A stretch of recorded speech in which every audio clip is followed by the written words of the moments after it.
Gedanyo yang dah jalani kehidupan dunianya, dalam perjalanan udip gedanyo akan berhadapan dengan bermacam cobaan, musibah dan beban.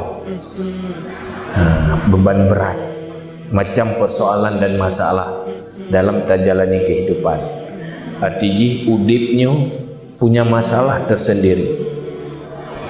Boh orang ibadah, boh orang hana ibadah, setiap lahir ke dunia akan menghadapi cobaan-cobaan dunia, bermacam masalah.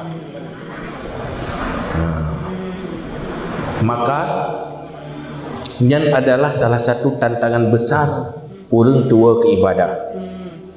Gaduh petimang nasib, petimang nasib, petimang udip, lebih mangat, ia ke susah, hawa ke tenang, ia ke sakit, hawa ke mangat. Yang kena laulai lebih-lebih. Pajan tingkat dia ke ibadat, pajan tingkat dia ke mati. Masalah udip mentang hansi ulet pada semikir. Maka dalam halnya persoalan dunia, musibah, cobaan dunia baik sampai penyebab hancur akhirat kita yo.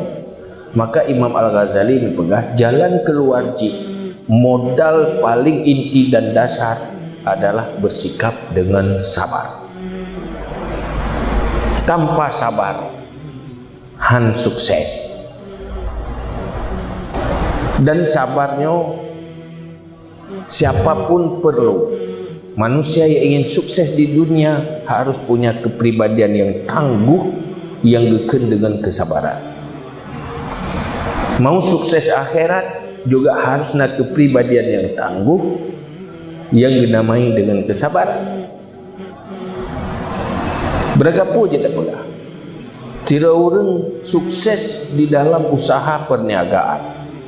Baik tapi ngele pangkai langsung sukses. Munyuhan tip sabar han sukses.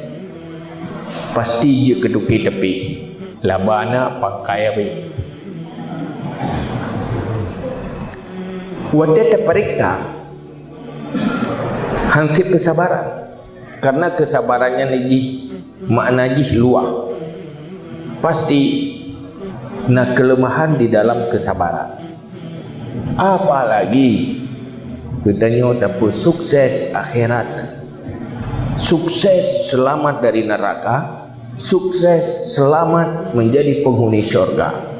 Hana mungkin han butuh kesabaran, karena dunianya adalah nanggro cobaan. Hana pun daya harap danyo beruh dalam ibadat, menyuhana sabar. Hana pun daya harap beruh dalam kebaikan, menyuhana sabar. Pribadi yang tidak sabar sangat sedikit harapan, malah tidak punya harapan masa depan, baik masa depan dunia maupun masa depan akhirat.